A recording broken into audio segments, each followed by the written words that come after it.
경북의 한 시골 마을, 70세 박노인은 매일 낡은 작업복을 입고 밭을 돌보며 살아가고 있었습니다. 하지만 도시에 사는 아들 준호는 아버지의 촌스러운 모습을 늘 부끄러워했죠. 그리고 결혼을 앞둔 예비며느리 서연은 시아버지의 초라한 차림새를 보며 이렇게 말했습니다. 아버님, 정말 이런 곳에서 이런 차림으로 계시면 정말 곤란해요.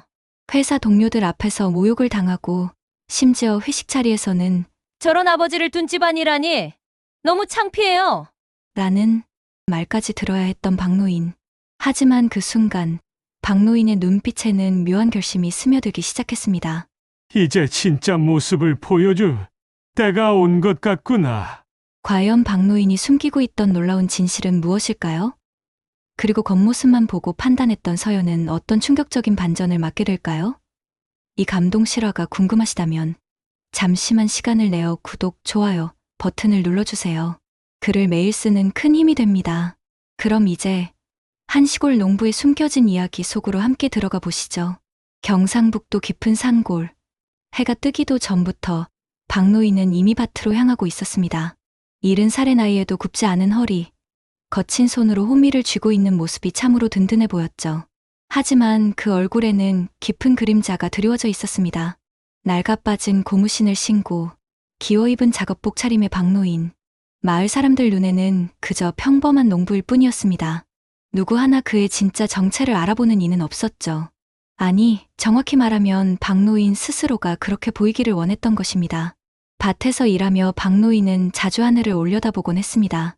구름 사이로 스며드는 햇살이 얼굴을 비출 때면 그 눈가에는 어김없이 촉촉한 것들이 맺혔죠. 아들 준호가 마지막으로 집에 온 것이 언제였는지 이제는 기억조차 가물거렸습니다. 서울에서 대기업에 다니고 있다는 아들. 전화통화조차 뜸했지만 그래도 박노인은 늘 자랑스러워했습니다. 마을 이장님이나 동네 어르신들 앞에서 준호 자랑을 늘어놓는 박노인의 얼굴에는 아버지로서의 뿌듯함이 가득했죠. 하지만 속내는 달랐습니다.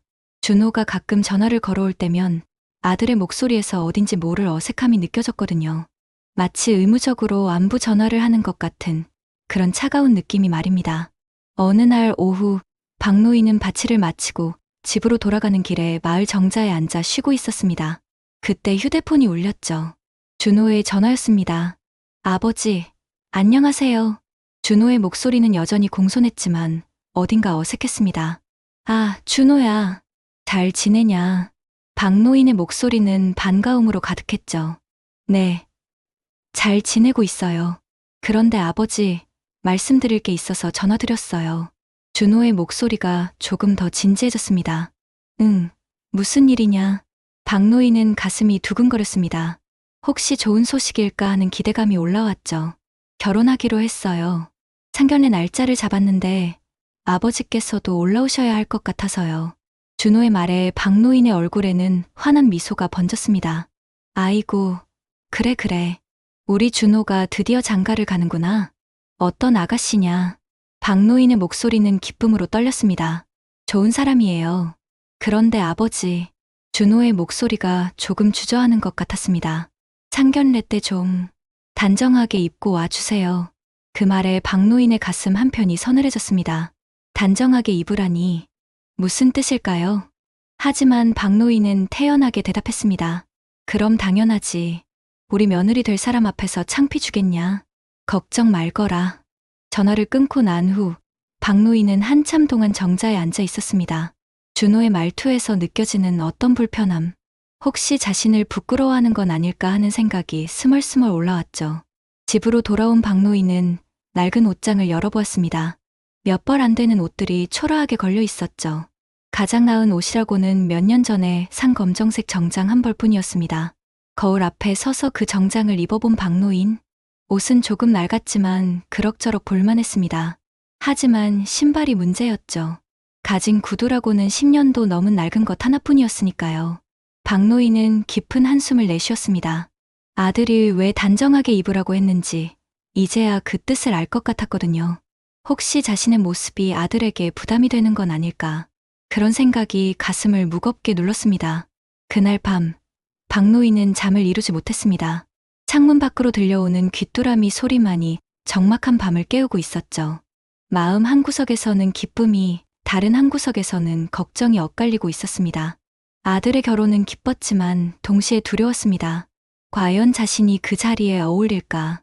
예비 며느리와 그 가족들 앞에서 아들에게 부끄러움을 주지는 않을까? 그런 생각들이 머릿속을 어지럽혔죠. 박노인은 침대에서 일어나 탁자 서랍을 열었습니다. 그 안에는 두툼한 서류 뭉치가 들어있었죠. 등기부등본들이었습니다. 하지만 박노인은 그것들을 다시 서랍 깊숙이 밀어넣었습니다. 아직은 때가 아니라고 생각했거든요. 다음 날 새벽, 박노인은 언제처럼 밭으로 나갔습니다. 하지만 마음은 무거웠죠. 호미질을 하면서도 자꾸만 아들 생각이 났습니다. 언제부터 아들이 자신을 멀리하기 시작했을까? 언제부터 자신의 존재가 아들에게 부담이 되었을까? 그런 생각들이 가슴을 아프게 했습니다. 상견례 날이 다가왔습니다. 박노인은 며칠 전부터 준비에 여념이 없었죠. 낡은 정장을 다시 한번 다려보고 구두도 정성껏 닦았습니다. 비록 오래된 것들이지만 최선을 다해 정돈했거든요. 서울행 시외버스에 몸을 맡긴 박노인, 창밖으로 스쳐가는 풍경을 바라보며 가슴이 두근거렸습니다. 아들을 만나는 기쁨도 있었지만 한편으로는 걱정이 더 컸죠. 과연 자신이 그 자리에 어울릴까 하는 불안감이 계속 올라왔거든요. 서울역에 도착한 박노인을 마중 나온 준호. 아버지를 보자마자 표정이 살짝 굳어졌습니다. 박노인의 차림새가 생각보다 초라해 보였거든요. 하지만 준호는 애써 밝게 웃으며 아버지를 맞았죠. 아버지, 고생하셨어요. 준호의 목소리는 공손했지만 어딘가 어색했습니다. 아이고, 우리 아들, 오랜만이구나. 박노인은 진심으로 기뻐했습니다. 아들의 얼굴을 보니 그동안의 걱정들이 잠시나마 사라지는 것 같았죠. 택시를 타고 상견례 장소로 향하는 동안 준호는 계속 아버지를 힐끔힐끔 바라보았습니다. 박노인의 낡은 구두, 조금 작아 보이는 정장, 거친 손, 이런 것들이 자꾸 신경 쓰였거든요. 아버지, 서연이, 제 약혼자예요. 성격이 조금 까칠할 수도 있어요. 준호가 조심스럽게 말을 꺼냈습니다. 그래도 우리 며느리가 될 사람인데 뭘. 박노인은 너그러운 미소를 지었습니다. 하지만 준호의 말에서 뭔가 경고하는 듯한 느낌을 받았죠. 강남의 고급 레스토랑. 박노인은 그 화려함에 잠시 눈이 휘둥그레졌습니다. 자신이 살던 시골 마을과는 전혀 다른 세상이었거든요. 하지만 곧 마음을 다잡았습니다. 아들을 위한 자리니까 당당해야겠다고 생각했죠. 예비 며느리 서연과 그 가족들이 이미 와서 기다리고 있었습니다. 서연은 세련된 원피스에 명품 가방을 메고 있었고 그 부모님들도 고급스러운 차림이었죠. 박노인과는 확연히 대비되는 모습이었습니다. 안녕하세요. 준호 아버님이시죠? 서연이 일어나서 인사했습니다. 하지만 그 순간 서연의 시선이 박노인의 발끝에 머물렀죠. 낡은 구두가 눈에 들어왔거든요. 아, 네. 안녕하세요. 준호가 자랑하던 며느리감이군요. 반갑습니다. 박노인은 정중하게 인사했습니다. 하지만 서연의 표정에서 뭔가 어색한 기색을 느꼈죠. 자리에 앉자마자 분위기가 미묘해졌습니다. 서연의 부모님들은 박노인의 차림새를 훑어보며 서로 눈빛을 주고받았거든요. 그리고 서연은 계속 불편한 표정을 지었습니다. 아버님은 어떤 일을 하고 계세요? 서연의 어머니가 조심스럽게 물어봤습니다. 시골에서 농사를 짓고 있습니다. 박노인이 담담하게 답했죠. 아, 농사를. 서연의 어머니는 잠시 말을 잃었습니다. 그 옆에서 서연의 아버지는 미간을 살짝 찌푸렸고요. 서연은 더욱 불편해했습니다. 주변 테이블에 앉은 사람들이 자신들을 바라보는 것 같았거든요. 박노인의 차림새가 이 고급 레스토랑과는 너무나 어울리지 않아 보였죠. 음식이 나오기 시작했습니다. 박노인은 처음 보는 서양 요리들이 신기했지만 자연스럽게 행동하려고 노력했어요. 하지만 포크와 나이프 사용법이 서툴렀고 그것이 서연의 눈에는 더욱 거슬렸습니다. 아버님, 이런 자리엔 좀 더. 서연이 말을 시작하다가 멈췄습니다. 너무 직접적으로 말하기가 그랬거든요. 뭐라고 하려던 거냐? 박노인이 순수하게 물어봤습니다. 아니에요. 그냥. 서연은 말끝을 흐렸습니다. 하지만 그 표정에는 분명한 불만이 드러나 있었죠. 준호는 그 상황을 보면서 마음이 불편했습니다. 아버지를 보호해야 할 것 같았지만 동시에 서연의 기분도 이해가 갔거든요. 그래서 어중간한 위치에서 눈치만 보고 있었습니다. 식사 중간중간 서연은 친구에게 문자를 보냈습니다. 상황이 너무 당황스러웠거든요. 자신이 상상했던 시아버지의 모습과는 너무나 달랐죠. 박노인은 그런 분위기를 눈치챘습니다. 하지만 어떻게 해야 할지 몰랐어요. 그저 조용히 식사를 하면서 가끔 준호를 바라보며 안쓰러운 미소를 지을 뿐이었습니다. 서연의 아버지가 박노인에게 말을 걸었습니다. 농사는 요즘 어떻습니까? 많이 힘드시죠? 그럭저럭 살만합니다. 박노인은 겸손하게 답했습니다. 요즘 젊은 사람들은 농촌 떠나려고만 하던데. 서연의 아버지는 의미심장한 말을 했죠. 그 말에 준호의 얼굴이 붉어졌습니다. 마치 자신이 고향을 버렸다고 말하는 것처럼 들렸거든요. 상견례는 그렇게 어색한 분위기 속에서 끝났습니다.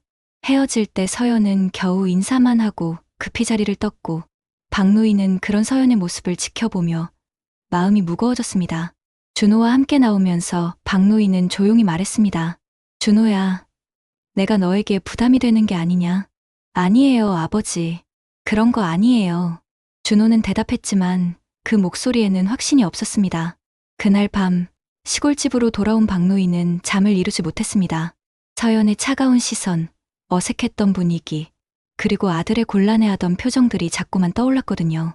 상견례가 끝난 지 일주일 후 서연은 친한 동료 미영과 회사 근처 카페에 앉아 있었습니다. 커피 잔을 돌리며 서연의 얼굴에는 깊은 고민이 드러나 있었죠. 미영아, 나 정말 고민이 많아. 서연이 한숨을 내쉬며 말을 꺼냈습니다. 왜? 무슨 일인데? 결혼 준비 때문에 스트레스 받아. 미영이 관심 있게 물어봤습니다. 시아버지 말인데. 서연은 주변을 둘러보더니 목소리를 낮췄습니다. 너무 초라해서 나 정말 당황스러웠어. 어떻게 초라한데? 미영이 궁금해했죠. 옷차림부터 시작해서 정말 시골 농부 그 자체야. 구두도 너무 낡았고 식사 예절도 모르고. 서연은 그날의 기억을 떠올리며 얼굴을 찡그렸습니다. 그래도 시아버지잖아. 나중에 좋아지실 거 아냐? 미영이 달래듯 말했습니다. 그게 문제야. 나 이런 집안에 들어가도 되는 걸까? 앞으로 사람들한테 어떻게 소개하지? 서연의 목소리에는 진짜 고민이 섞여 있었습니다. 그런 대화를 나누고 있을 때 서연은 전혀 예상치 못한 광경을 목격했습니다. 카페 창밖으로 익숙한 모습이 지나가고 있었거든요. 바로 박노인이었습니다. 박노인은 그날도 평소와 같은 차림이었습니다. 낡은 작업복에 해진 모자, 그리고 그 낡은 구두. 서연이 다니는 회사 건물 앞을 지나가고 있었죠. 저 사람. 서연이 놀라며 창밖을 가리켰습니다. 왜? 누군데? 미영이 따라 바라봤습니다. 내 시아버지야. 뭐하러 여기 와? 서연은 당황했습니다. 혹시 회사까지 찾아오시는 건 아닐까 하는 불안감이 올라왔거든요. 박노인은 사실 아들 준호를 만나러 온 길이었습니다. 준호가 점심시간에 잠깐 만나자고 했거든요. 하지만 서연에게는 그런 사정을 알 리가 없었죠. 미영아, 나 먼저 가볼게.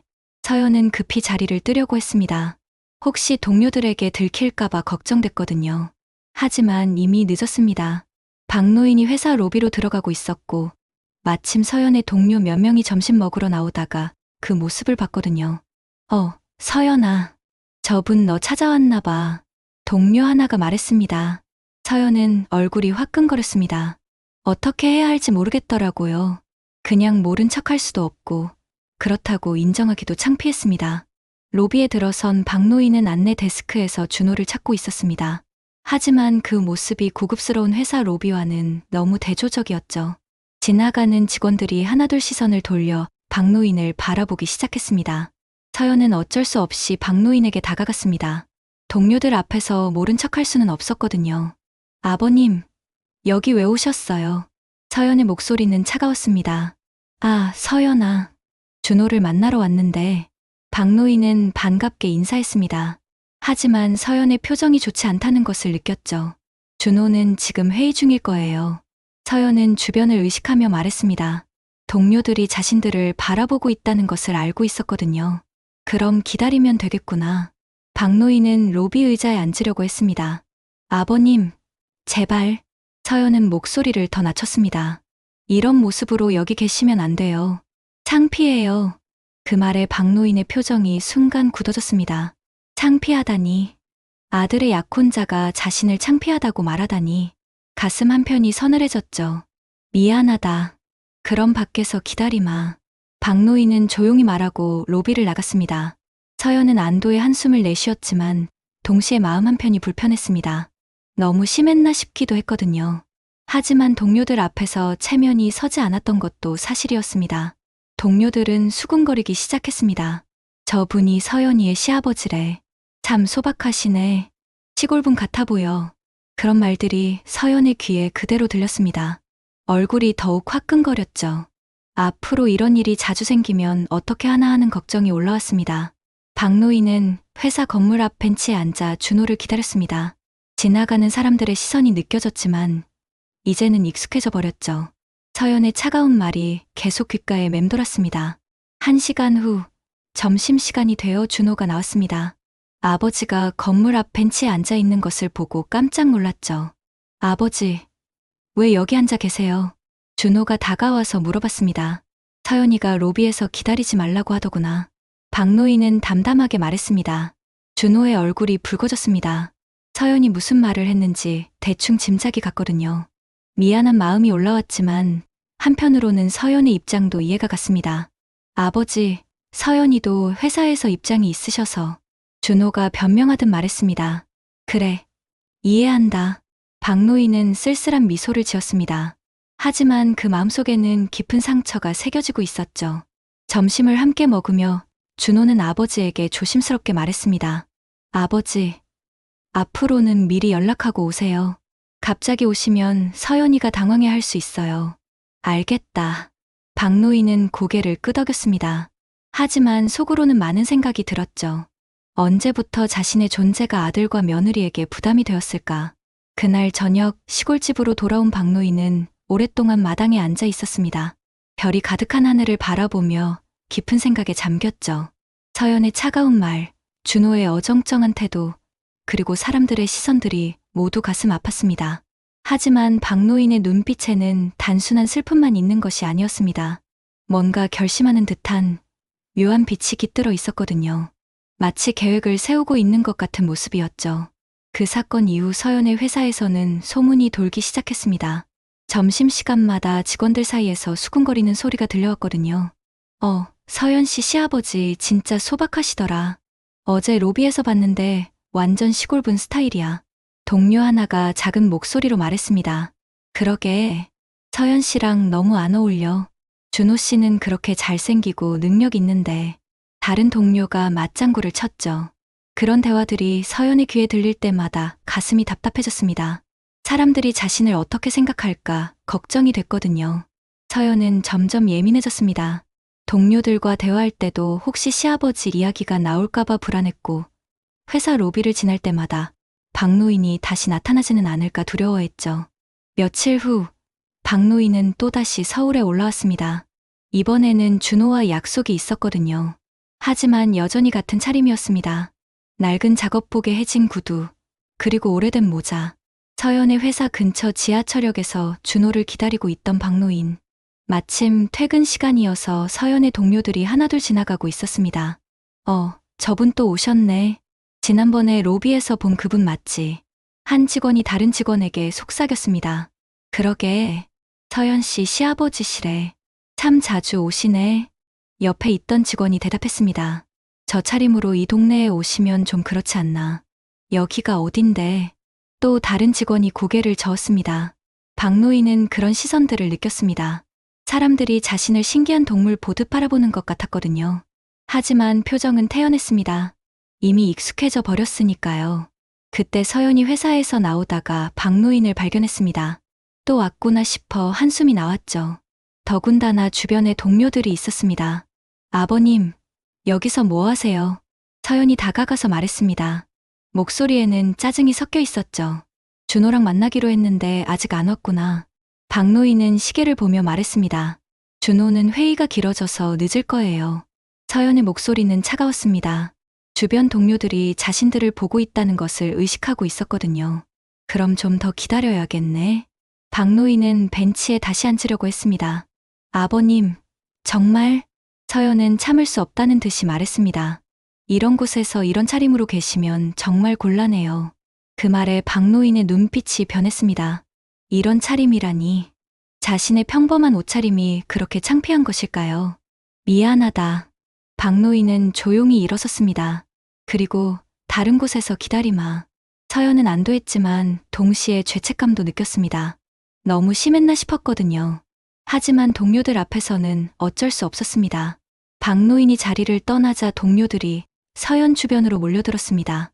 서연아, 저분이 정말 내 시아버지야. 한 동료가 물어봤습니다. 네, 서연은 어쩔 수 없이 대답했습니다. 참 소박하시네. 시골분이시구나. 다른 동료가 말했습니다.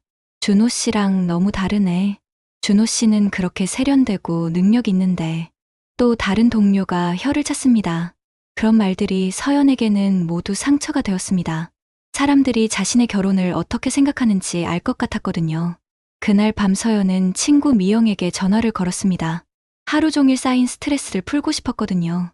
미영아, 나 정말 힘들어. 서연의 목소리는 지쳐 있었습니다. 왜, 또 시아버지 때문에? 미영이 짐작하며 물어봤습니다.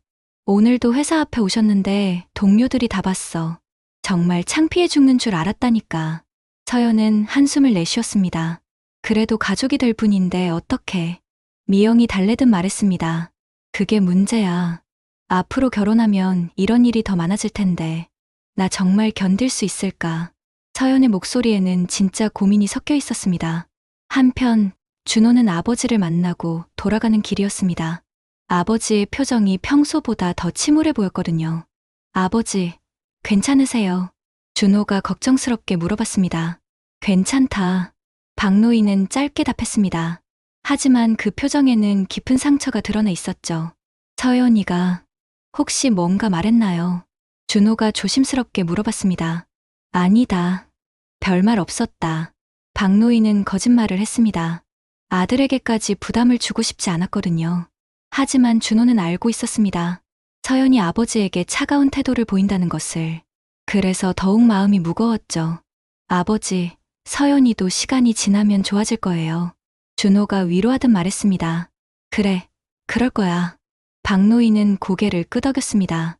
하지만 속으로는 다른 생각을 하고 있었어요. 시골집으로 돌아온 박노인은 또다시 긴 밤을 보냈습니다. 서연의 차가운 시선, 사람들의 수군거림, 그리고 아들의 곤란해하는 모습들이 계속 떠올랐거든요. 하지만 이번에는 다른 결심을 하고 있었습니다. 더 이상 당하고만 있을 수는 없다는 생각이 들었거든요.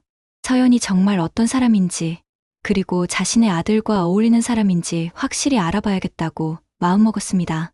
박노인은 서랍에서 그 서류들을 다시 꺼내보았습니다. 등기부등본들이 가득 들어있는 서류 가방이었죠. 그리고 조용히 중얼거렸습니다. 이제 진짜 모습을 보여줄 때가 온 것 같구나. 다음 날부터 박노인은 뭔가 계획을 세우기 시작했습니다. 서연이 정말 겉모습만 보는 사람인지 아니면 진정성을 알아볼 수 있는 사람인지 확인해보고 싶었거든요. 그리고 그 결과에 따라 이 결혼의 미래가 결정될 것이라고 생각했습니다. 며칠 후 서연의 회사에서 부서 회식이 있었습니다. 새로운 부장님 환영회였죠. 서연도 당연히 참석해야 했고 준호도 함께 오기로 했습니다. 고급 한정식집에서 열린 회식. 분위기는 화기애애했고 술잔이 돌기 시작했습니다.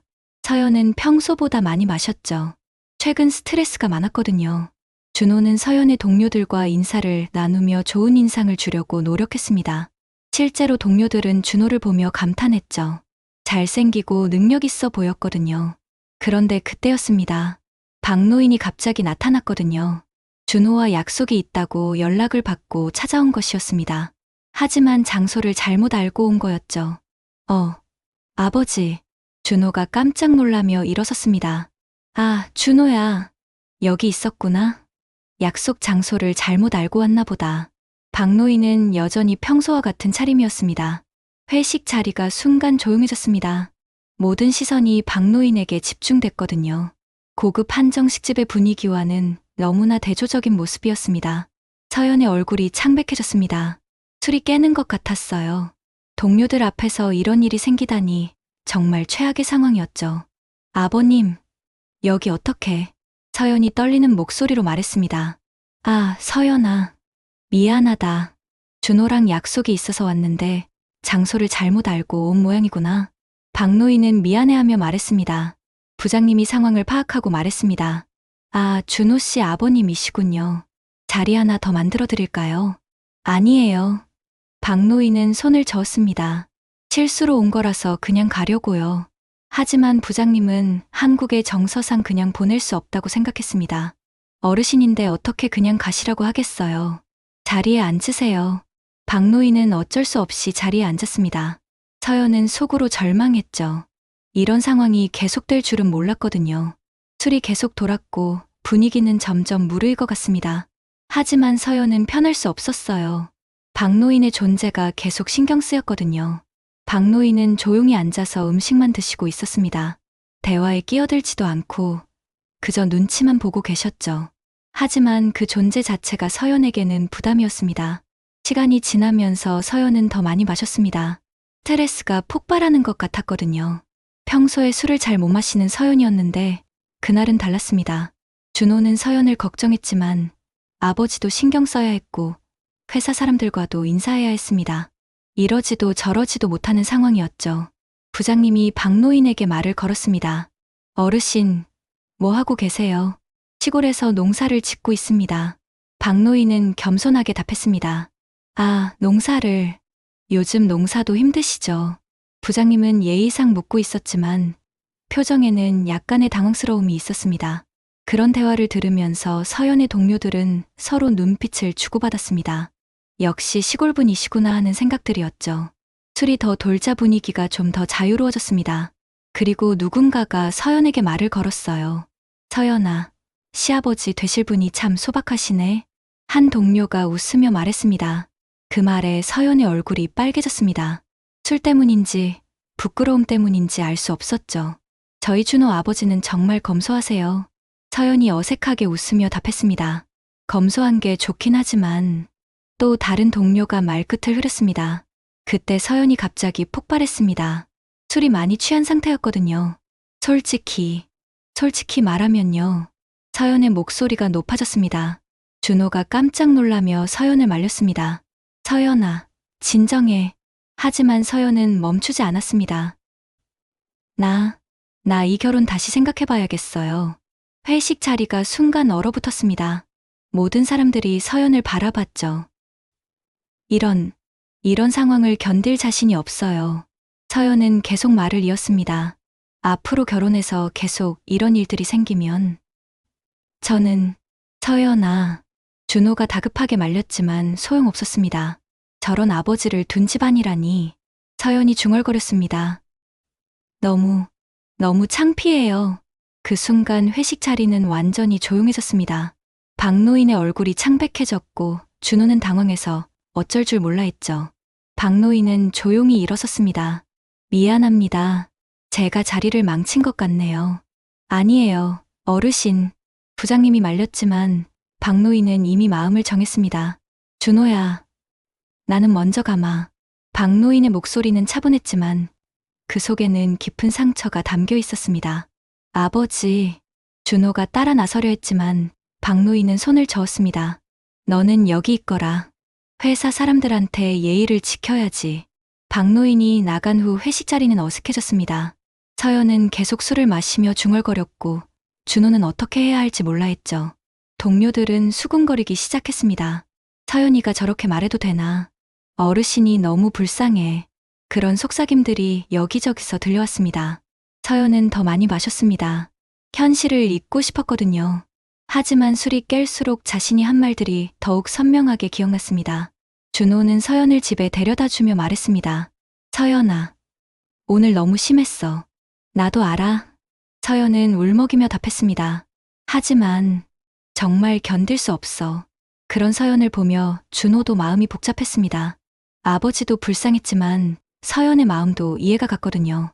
한편 박노인은 시골집으로 돌아와 한참 동안 마당에 앉아 있었습니다. 서연의 말들이 계속 귓가에 맴돌았죠. 창피하다는 말, 결혼을 다시 생각해보겠다는 말들이 가슴을 아프게 했습니다. 하지만 박노인의 눈빛에는 이전과 다른 무언가가 있었습니다. 단순한 슬픔이 아니라 확고한 결심 같은 것이 보였거든요. 이제 정말 끝까지 가봐야겠구나. 박노인은 중얼거렸습니다. 서류 가방을 바라보며 마지막 결정을 내리고 있었죠. 회식 사건 이후 며칠이 지났습니다. 준호는 아버지에게 사과하러 시골집을 찾았죠. 마음이 무거웠거든요. 서연의 말들이 아버지에게 얼마나 큰 상처를 줬을지 생각하니 견딜 수 없었습니다. 시골집에 도착한 준호는 평소와 다른 아버지의 모습을 발견했습니다. 박노인은 마당에 앉아 두툼한 서류들을 정리하고 있었거든요. 아버지, 뭐 하고 계세요? 준호가 다가가며 물어봤습니다. 아, 준호야. 왔구나? 박노인은 서류들을 재빨리 정리하며 일어섰습니다. 저번 일은 정말 죄송해요. 서연이가 너무 심했어요. 준호는 고개를 숙이며 사과했습니다. 괜찮다. 서연이도 술에 취해서 그런 거겠지. 박노인은 태연하게 말했지만 그 표정에는 깊은 생각이 담겨 있었습니다. 아버지는 정말 괜찮으신 거예요. 준호는 걱정스럽게 물어봤습니다. 준호야, 아버지한테 물어볼 게 있다. 박노인이 갑자기 진지한 표정으로 말했습니다. 네, 뭐든지 말씀하세요. 너는 서연이를 정말 사랑하느냐? 박노인의 질문에 준호는 잠시 말문이 막혔습니다. 당연히 사랑해요. 하지만 준호의 대답에는 확신이 부족했습니다. 그리고 서연이는 너를 진심으로 사랑한다고 생각하느냐? 박노인의 두 번째 질문이었습니다. 그건 준호는 대답하지 못했습니다. 최근 서연의 행동들을 보면서 의문이 들었거든요. 준호야, 아버지가 하나 물어보고 싶은 게 있다. 박노인은 잠시 망설이다가 말을 이었습니다. 만약에 말이다. 만약에 아버지가 가난한 농부가 아니라면 어떨까?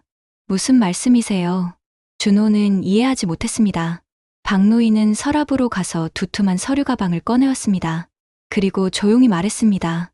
준호야, 사실 내가 부끄럽다고 하는 이 아버지. 너희가 발 딛고 선이 서울 땅이 대부분 내 것이 한다. 네, 준호는 무슨 말인지 이해하지 못했습니다. 박노인은 서류 가방을 열었습니다. 그 안에는 수십 장의 등기부등본과 각종 부동산 서류들이 들어있었죠. 이것들 좀 봐라. 박노인이 서류들을 하나씩 꺼내기 시작했습니다. 준호는 그 서류들을 보고 깜짝 놀랐습니다. 서울 강남의 프리미엄 오피스텔, 압구정동의 고급 상가, 그리고 여러 지역의 땅들, 모두 아버지 이름으로 되어 있었거든요. 아버지, 이게 뭐예요? 준호의 목소리는 떨리고 있었습니다. 내가 젊었을 때부터 조금씩 모은 거다. 농사로 번 돈으로 땅을 사고 또 사고, 그렇게 모은 게 이만큼 되었다. 박노인은 담담하게 설명했습니다. 그럼 아버지는? 준호는 말을 잇지 못했습니다. 부자냐고 묻는다면 그렇다고 봐야겠지.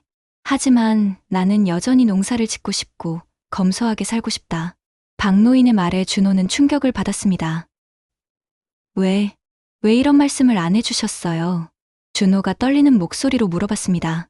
돈이 있다고 해서 내가 달라지는 건 아니잖느냐? 나는 그냥 박노인이고 너의 아버지다.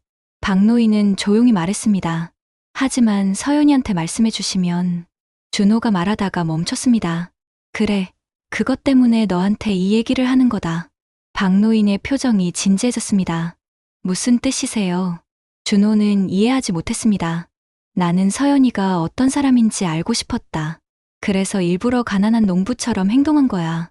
박노인의 말에 준호는 더욱 놀랐습니다. 일부러요. 그렇다. 사람의 진짜 모습은 어려울 때 나오는 법이니까. 박노인은 창밖을 바라보며 말했습니다. 아버지, 준호는 할 말을 잃었습니다. 그런데 결과가 어땠느냐. 서연이는 나를 창피해했고 사람들 앞에서 모욕을 줬다. 그런 사람이 과연 너와 평생을 함께할 사람일까? 박노인의 말에는 깊은 실망이 담겨 있었습니다. 준호는 아무 말도 할 수 없었습니다. 아버지의 말이 틀렸다고 할 수 없었거든요. 준호야, 나는 내가 행복했으면 좋겠다. 하지만 겉모습만 보고 판단하는 사람과 함께해서는 진짜 행복할 수 없어. 박노인은 아들을 바라보며 말했습니다. 그날 밤 준호는 잠을 이루지 못했습니다. 아버지의 말들이 계속 머릿속을 맴돌았거든요. 그리고 서연과의 관계에 대해 다시 생각해보게 됐죠. 한편 서연은 회식 이후 계속 마음이 불편했습니다. 자신이 너무 심했다는 생각이 들었거든요.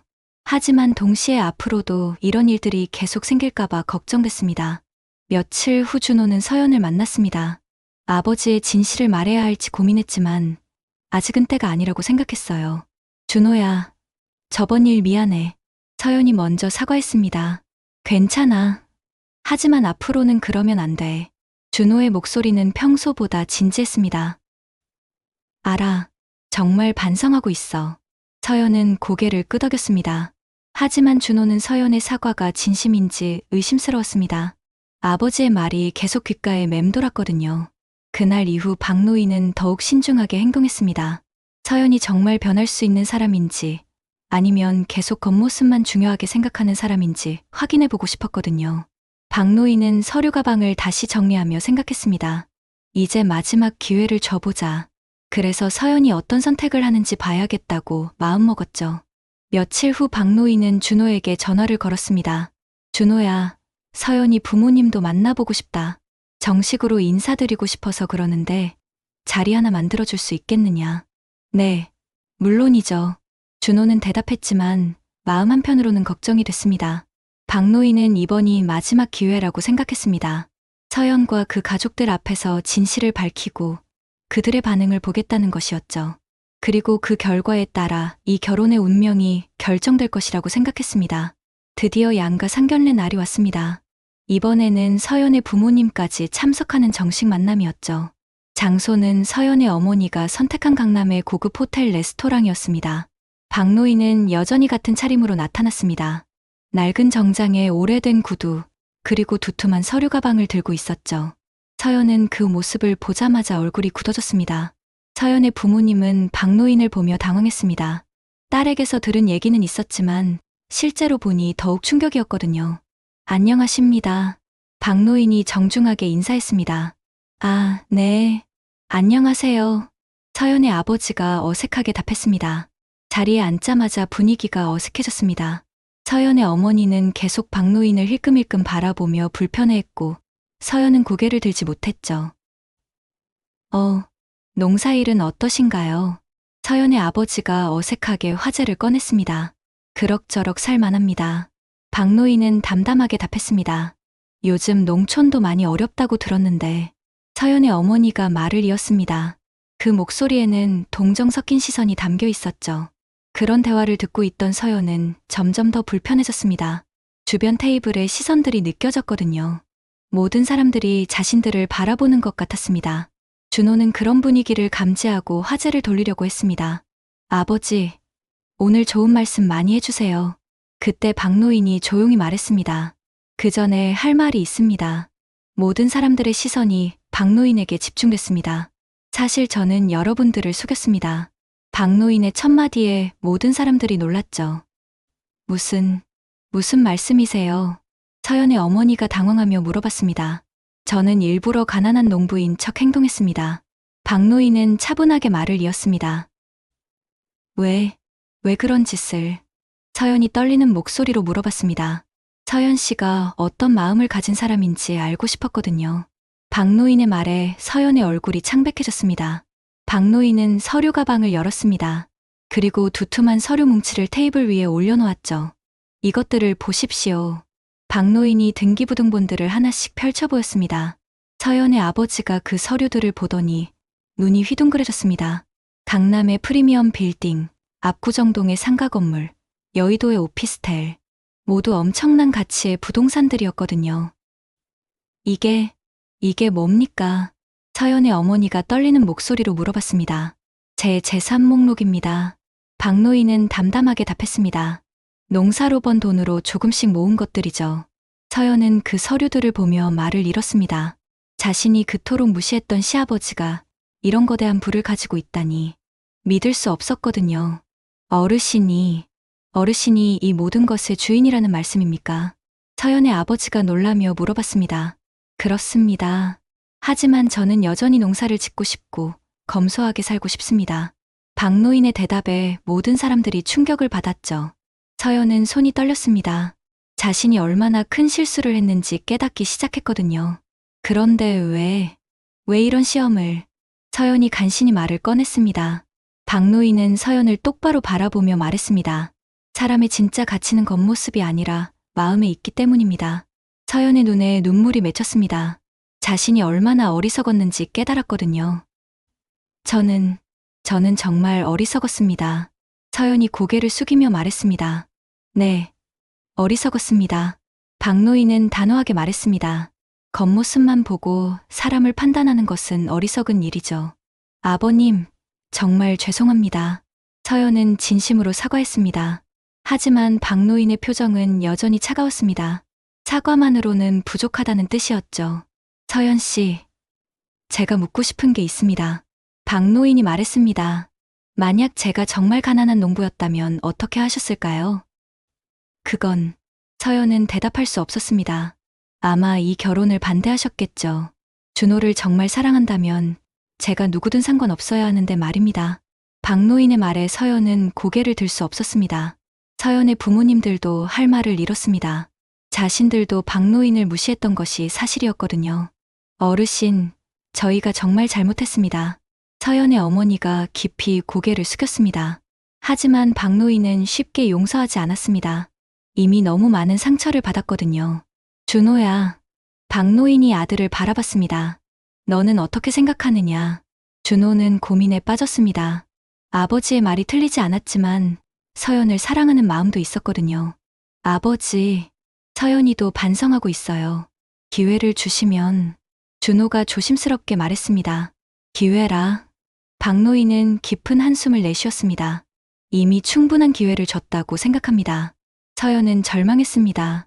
자신의 어리석음 때문에 모든 것을 잃을 수도 있다는 생각이 들었거든요. 아버님, 제발 한 번만 더 기회를 주세요. 서연이 울먹이며 말했습니다. 저는 정말 변하겠습니다. 박노인은 한참 동안 서연을 바라봤습니다. 그 눈에는 진정한 후회가 담겨 있는 것 같았죠. 변한다는 것이 쉬운 일이 아닙니다. 박노인이 천천히 말했습니다. 알고 있습니다. 하지만 정말 노력하겠습니다. 서연의 목소리에는 간절함이 담겨 있었습니다. 박노인은 서류들을 다시 정리하며 말했습니다. 그럼 마지막으로 하나만 묻겠습니다. 네, 말씀하세요. 만약 제가 지금도 가난한 농부라면 그래도 저를 시아버지로 받아들이시겠습니까? 박노인의 질문에 서연은 잠시 망설였습니다. 하지만 곧 확실한 목소리로 답했습니다. 네, 그래도 받아들이겠습니다. 이제는 정말 알겠습니다. 사람의 가치는 돈이 아니라는 것을. 박노인은 그 대답을 듣고 처음으로 미소를 지었습니다. 서연의 진심이 느껴졌거든요. 박노인의 미소를 본 서연은 안도의 눈물을 흘렸습니다. 그동안 자신이 얼마나 잘못된 생각을 하고 있었는지 깨달았거든요. 아버님, 정말 죄송했습니다. 서연은 진심으로 고개를 숙였습니다. 앞으로는 절대 그런 어리석은 판단을 하지 않겠습니다. 박노인은 서연의 손을 잡았습니다. 서연 씨, 사람은 누구나 실수를 할 수 있습니다. 중요한 것은 그 실수에서 배우는 거죠. 네, 정말 많이 배웠습니다. 서연의 목소리는 진실했습니다. 준호는 그 모습을 보며 가슴이 뭉클해졌습니다. 아버지의 깊은 마음과 서연의 진심 어린 반성을 동시에 느꼈거든요. 서연의 부모님들도 박노인 앞에서 깊이 사과했습니다. 어르신, 저희도 정말 잘못 생각했습니다. 용서해 주십시오. 다 이해합니다. 첫인상이라는 게 그런 거니까요. 박노인은 너그러운 마음으로 받아들였습니다. 그날 이후 서연은 완전히 달라졌습니다. 박노인에게 진심으로 다가가려고 노력했고 겉모습이 아닌 사람의 내면을 보려고 애썼죠. 어느 주말 서연은 준호와 함께 시골집을 찾았습니다. 이번에는 화려한 옷 대신 편안한 차림으로 왔죠. 아버님, 안녕하세요. 서연의 인사는 이전과 달리 따뜻했습니다. 어서 와라, 서연아. 박노인도 반갑게 맞아주었습니다. 아버님, 농사일 도와드릴까요? 서연이 적극적으로 나섰습니다. 아이고, 고마운 마음이지만 힘들 텐데. 박노인이 말리려 했지만 서연은 이미 마음을 정했습니다. 괜찮아요. 배우고 싶어요. 서연은 진심이었습니다. 그날 서연은 박노인과 함께 밭에서 일했습니다. 흙을 만지고 땀을 흘리며 일하는 것이 이렇게 보람 있는 일인지 처음 알았거든요. 아버님, 이 일이 정말 힘들었겠어요. 서연은 진심으로 말했습니다. 힘들지만 보람 있는 일이야. 박노인은 미소를 지으며 답했습니다. 땅에서 나는 것들을 보면 마음이 뿌듯해지거든. 서연은 그제야 농사의 가치를 이해했습니다. 돈으로만 사람을 판단했던 자신이 얼마나 어리석었는지 깨달았죠. 점심시간에 박노인이 직접 기른 채소들로 만든 음식을 먹으며 서연은 감탄했습니다. 아버님이 직접 기르신 거예요. 그렇지. 농약도 안 쓰고 정성스럽게 기른 것들이야. 박노인은 자랑스럽게 말했습니다. 정말 맛있어요. 서연의 칭찬은 진심이었습니다. 마트에서 사 먹던 것들과는 차원이 달랐거든요. 그날 저녁 서연은 박노인과 긴 대화를 나누었습니다. 박노인이 어떻게 살아왔는지, 어떤 생각으로 재산을 모았는지 들을 수 있었죠. 아버님, 그런데 왜 계속 농사를 지으시는 거예요? 돈이 많으시면 편하게 사실 수도 있는데. 서연이 궁금해 물어봤습니다. 돈이 많다고 해서 행복한 건 아니야. 박노인은 차분하게 답했습니다. 나는 이 흙을 만지고 이 자연과 함께 사는 게 행복하거든. 서연은 그 말에 깊은 감동을 받았습니다. 진정한 부자는 돈이 많은 사람이 아니라 만족할 줄 아는 사람이라는 것을 깨달았거든요. 며칠 후 서연은 회사 동료들에게 박노인에 대해 다시 이야기했습니다. 이번에는 자랑스러운 목소리로 말이죠. 우리 시아버님은 정말 대단한 분이세요. 서연이 말했습니다. 어떻게 대단하신데? 동료가 궁금해했습니다. 농사로 이룬 성공도 대단하지만 무엇보다 마음이 넓으시고 지혜로우세요. 서연의 말에 동료들은 놀랐습니다. 예전에는 다르게 말했던 것 같은데 한 동료가 말했습니다. 제가 어리석었어요. 겉모습만 보고 판단했거든요. 서연은 솔직하게 인정했습니다. 그런 서연의 변화를 본 동료들도 생각이 바뀌었습니다. 사람을 판단하는 기준에 대해 다시 생각해보게 됐죠. 결혼 준비가 본격적으로 시작됐습니다. 서연은 화려한 결혼식보다는 소박하지만 의미 있는 결혼식을 원했습니다. 아버님, 결혼식은 시골에서 하면 어떨까요? 서연이 제안했습니다. 시골에서. 박노인은 놀랐습니다. 네, 아버님이 평생 살아오신 곳에서 하고 싶어요. 더 의미 있을 것 같아요. 서연의 제안에 박노인은 깊이 감동했습니다. 결혼식 날, 시골 마을은 축제 분위기였습니다. 마을 사람들 모두가 박노인의 아들 결혼을 축하해 주었거든요. 서연은 화려한 드레스 대신 한복을 선택했습니다. 그리고 박노인에게 깊이 절을 올렸죠. 아버님, 좋은 며느리가 되도록 노력하겠습니다. 서연의 인사는 진심이었습니다. 우리 착한 며느리, 고맙다.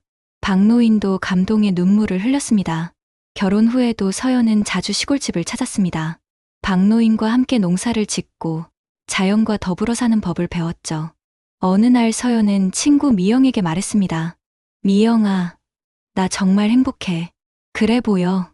확실히 예전과 달라졌어. 미영이 웃으며 답했습니다. 시아버님 덕분에 인생의 진짜 가치를 알게 됐어. 돈이 전부가 아니라는 것도. 서연의 말에는 진심이 담겨 있었습니다. 박노인은 서연의 변화를 보며 흐뭇해했습니다. 처음에는 겉모습만 보던 사람이었지만 이제는 진정으로 내면을 소중히 여기는 사람이 되었거든요. 준호도 행복했습니다.